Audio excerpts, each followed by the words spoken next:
د شپې داستان.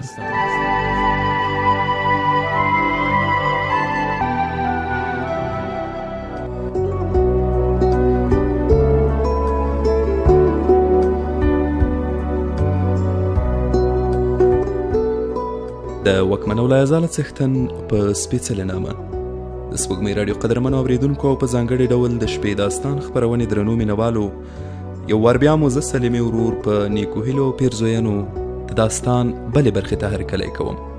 هیله ده د شپې داستان خپرونو د تیرو برخو ملتیا مو کړې وي او د نن شپې داستان تر پایه هم راسره پاتې شئ. په همدې هیله راځو او د داستان دا برخه راپیلوو.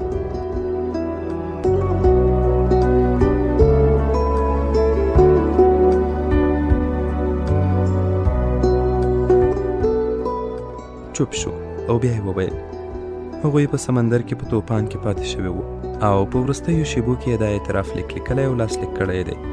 په هغه بکس کې چې دا لیک ایښودل شوی وو په شایسته نوم لیکل شوی. دغه بکس بیا سمندر ته سپارل شوی او هغه هم په پوره امانتدارۍ سره عدالت ته وسپاره. نوموړی د تورن په لور راستون شو او دوام یې ورکړ. وینې ستا نوم په بکس لیکل شوی. د انسان د عملونو حقیقت په دې ډول څرګندېږي.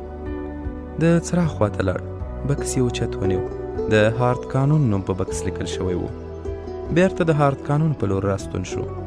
د لومړي ځل لپاره چې بکس تاته وښودل شو هغه دې وپېژند، ودې ویل چې په ما پورې مربوط دی. خو کله چې د لیک نه خبر شوې په دې هیله چې ماشوم چې خوشی کړی مو و هیڅکله به پیدا نشي غلی شوې. بیا یې هم هر وار اعتراف لیک تاته ولوست. شونډې دې ونه خوځولې. اوس نو له حقیقت سره د مخامخ کېدو ورځ ده.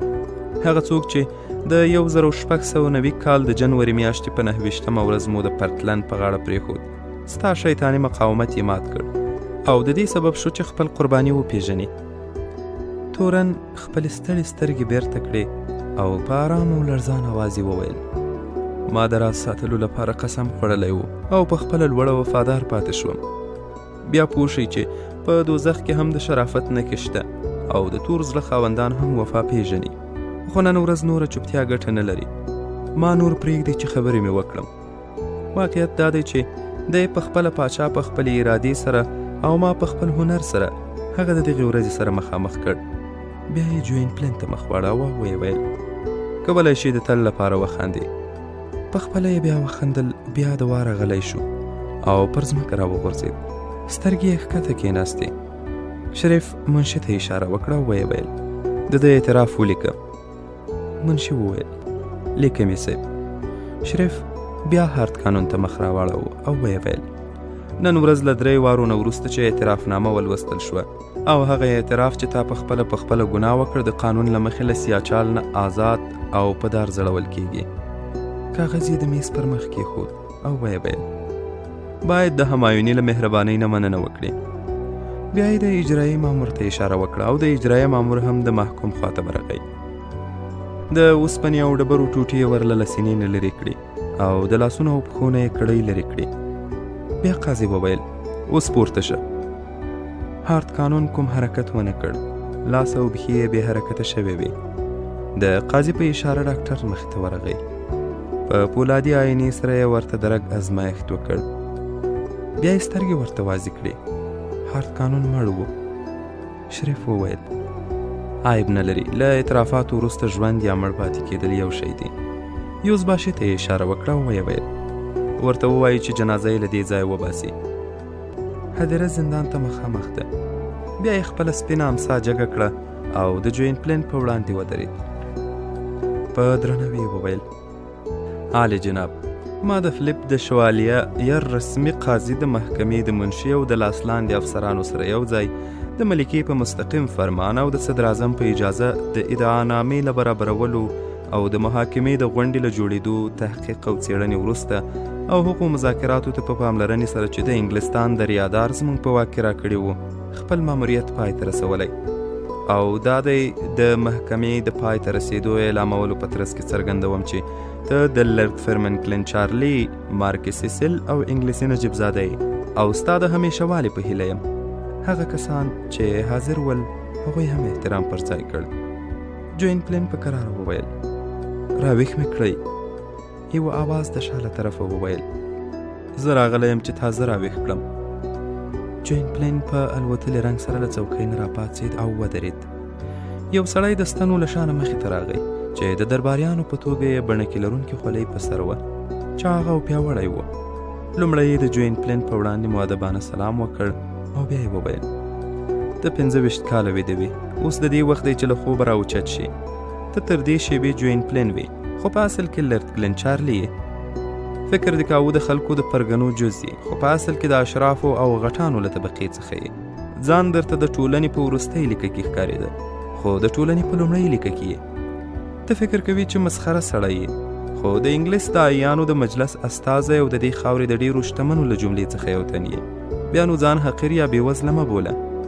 جوین پلین بیا په حیرانتیا سره پوښتنه وکړه: د دې خبرو معنا څه ده؟ سړي وویل: پرېږده چې ښه ووایم. زه یو سمندري افسر یم او دا د هارت قانون قمقمه چې د سمندر په غاړه پیدا شوې او ما د دریادارۍ 2 تنو قاضیانو ته هغه پرانسته او د بکس د من شیان مو ولیدل، د اولیا حضرت ملکې له مخې مې هم تیر کړي او د همایوني په امر هم د دې کار د ټولو تشریفاتو طرحه سرته رسېدلې ده. وروستۍ خبره دا ده چې ته د انګلستان د امپراتورۍ یا لرد قانون جوړونکی، قاضي، پیاوړی، حاکم او د شهزادګانو قطار کې د امپراتورانو په شان یې او د دوشس سره به چې د پاچا لور د نکاح به وکړې. د جوین پلین په سر تندر رالوېدلی و. یوه شېبه یې د حیرانتیا سره هغوی ته پام وکړ او بیا بېهوښه پر ځمکه راوغورځېد.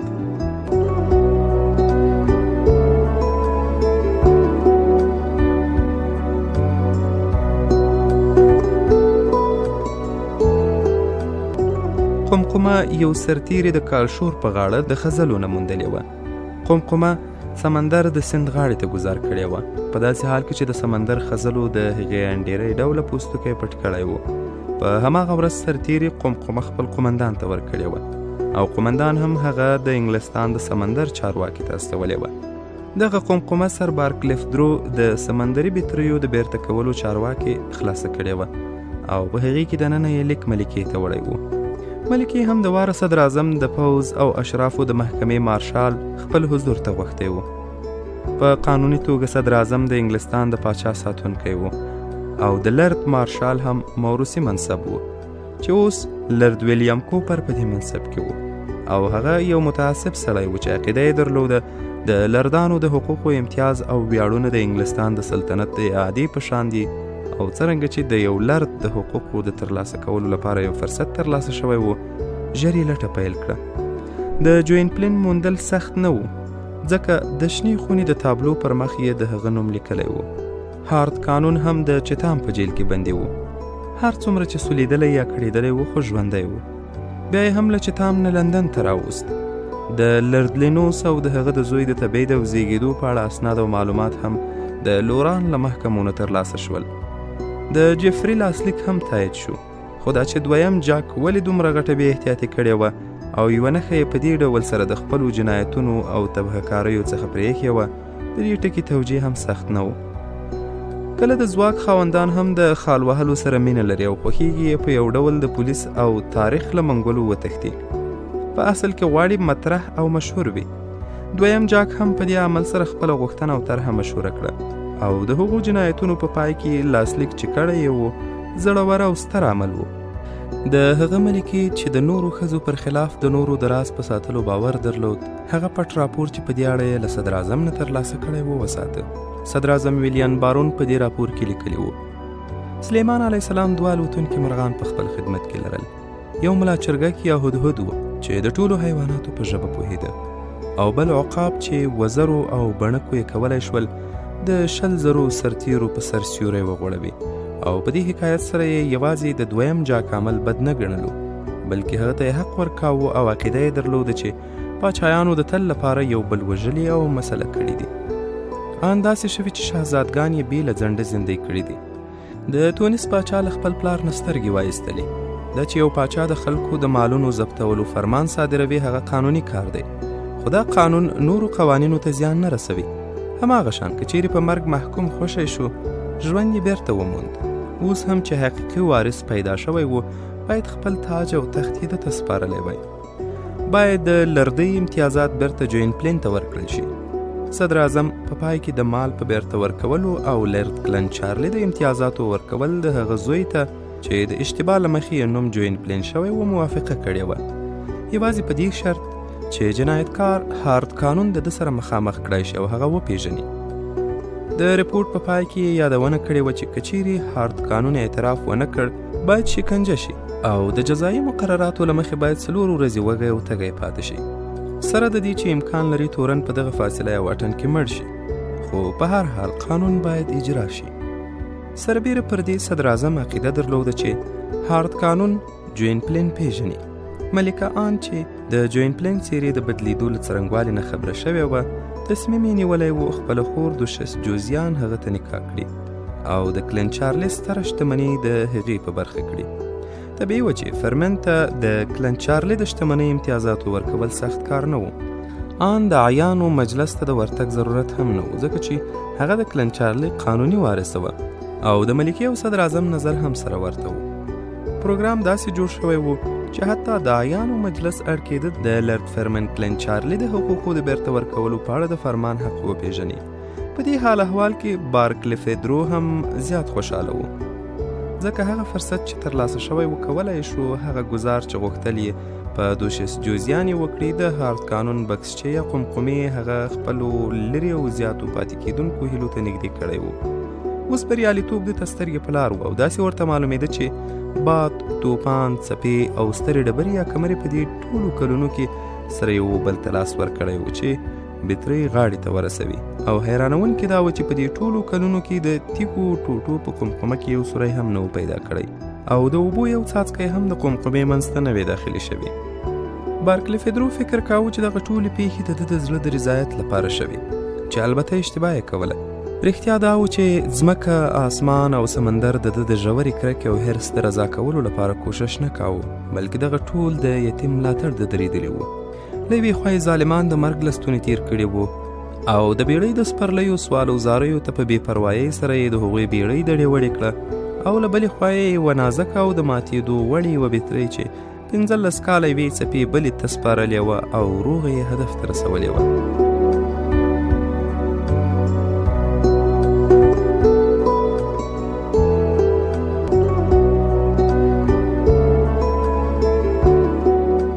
په حقیقت کې د بې ګناهۍ په ملاتړ راپاڅېدلی و چې د ده د دنیا تورتمې یې په ښکلې رڼا بدل کړي، او داسې کېږي چې تبعیدي فقید لرد په خپل ګور کې د آرامۍ احساس وکړي او حقیقي میراث واقعي وارث ته جنایت چې پاچا ورسره کړی و ورسیږي. او بارکلفیدرو باید د دې واقعیتونو په اړه فکر کولی چې پوه شي هر هغه څه چې شوي د جوین پلین د ملاتړ لپاره، نه د بارکلفیدرو د ناوړه او کرغېړن زړه د رضایت په خاطر. خو بارکلفیدرو په خپلو فکرونو کې ډوب و او هر څه یې د ځان لپاره لیدل.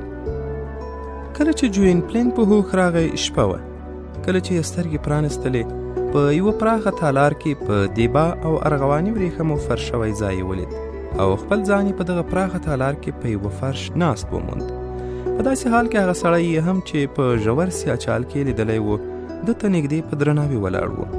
په دغه تالار کې د دغه سړي او جوین پلین پرته بل هیڅوک هم نه و.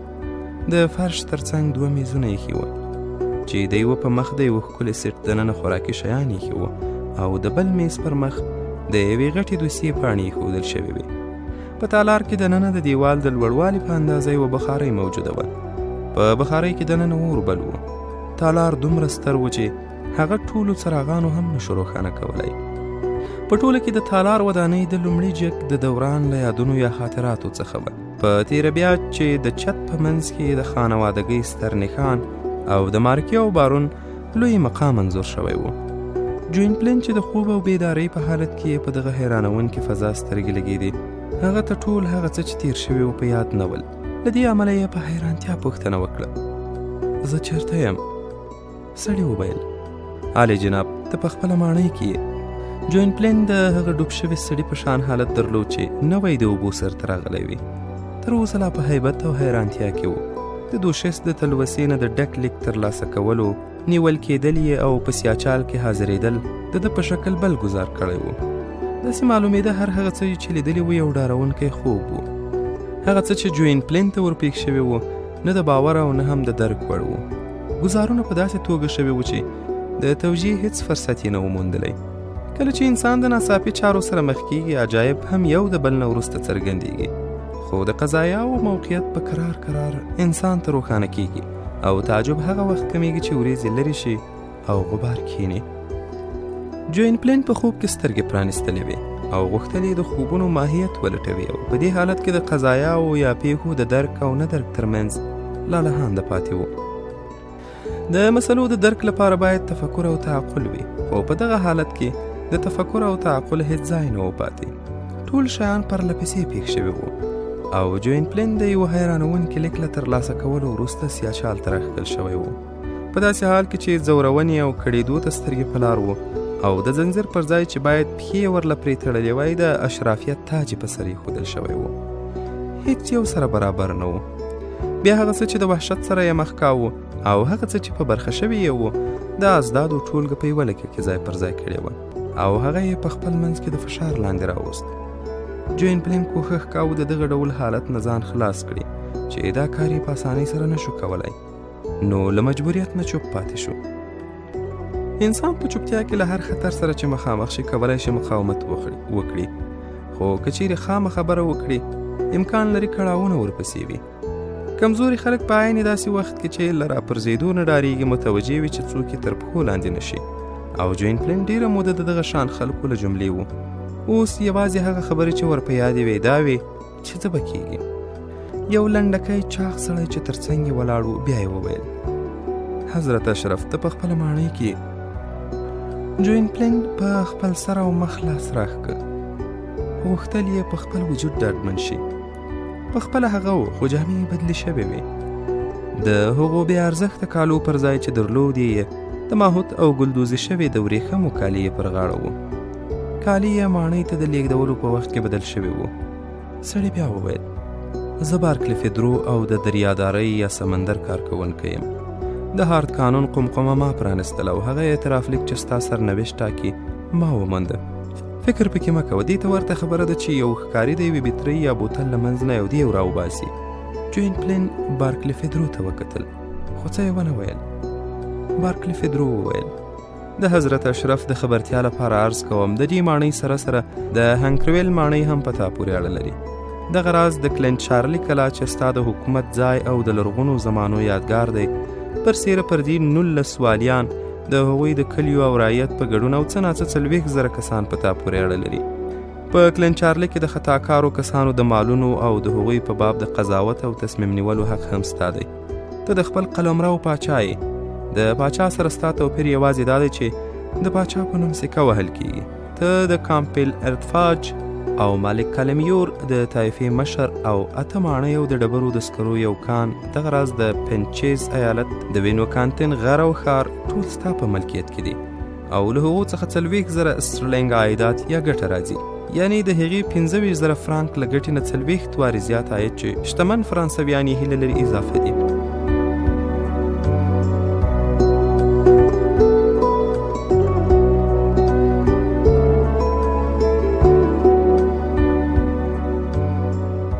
بارکلیفیدرو د داسې شیانو په اړه خبرې کولې چې مخکې د اورسوس په الونګ کې د تابلو پر مخ ځړېدلي وو او جوین پلین په هغو پورې ډېر ځله سترګې تړلې وې. اوس یې فکر کاوه 15 کاله د نندارې د یوه مسخره په توګه په زیاتو کوڅو کې ګرځېدلی او د لږ خوراک سره جوړ شوی یا عادت شوی او د هغې درواغجنې تختې سره چې د الونګ په دیوال ځړول شوی و ځان یې مصروف ساتلی. بارکلیفیدرو د هغه د فکر په اړه په څه نه پوهېده، خپلې خبرې یې کولې. دا ځل یې زیاته کړه، 2000 د سرو زرو سکې اولیا حضرت ملکې لخوا د حضرت اشرف د لومړنیو ضرورتونو د لګښت لپاره رالیږل شوي دي. جوین پلین په خپل فرش لږ څه ځای پر ځای شو او د لومړي ځل لپاره یې خبرې وکړې.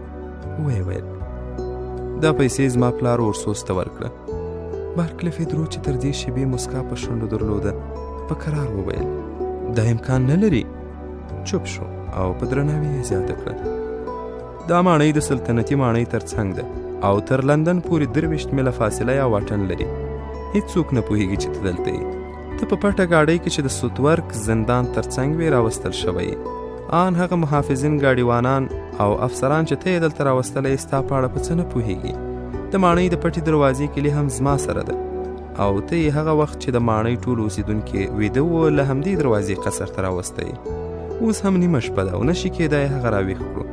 ساه یې نوې کړه او بیا یې وویل د حضرت اشرف په اجازه بله خبره هم شته چې باید ویې کړم. اولیا حضرت په خپله دغه څرګندونې زما په غاړه ایښي.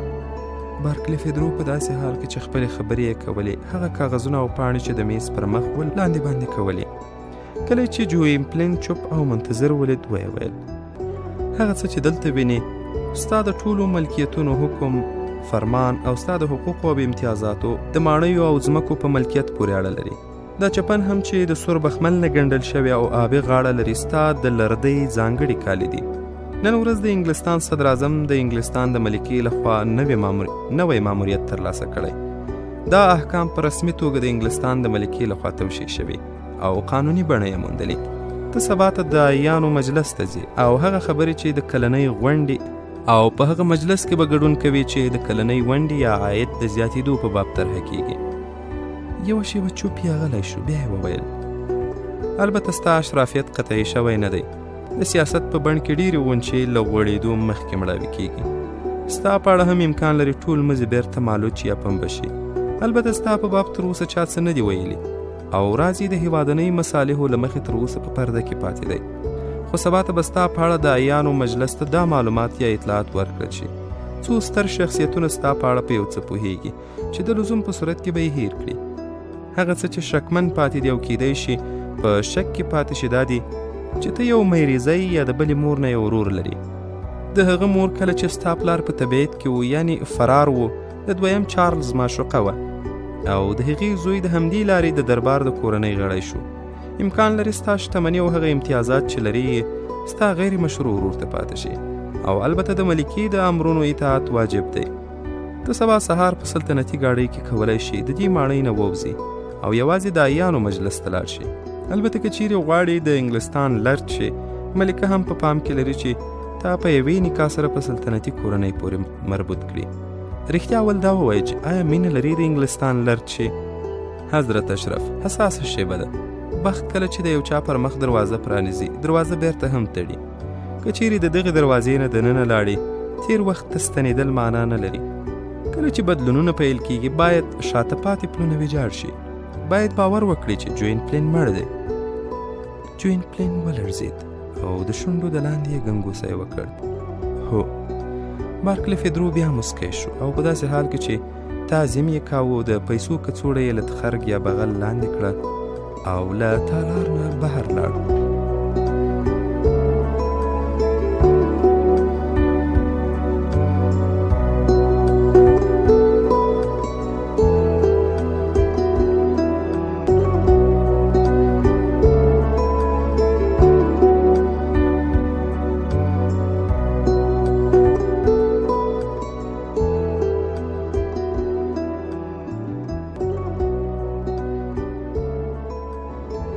د شپې داستان خپرونې درنو مینوالو زموږ د نن شپې داستان دا برخه همدومره وه او په همدې ځای رانغاړو.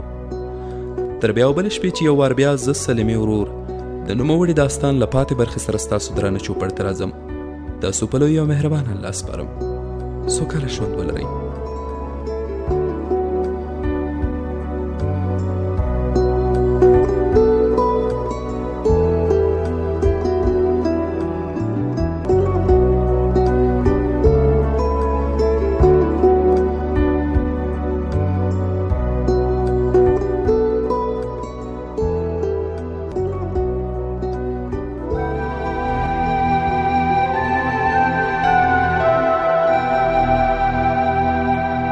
د شپې داستان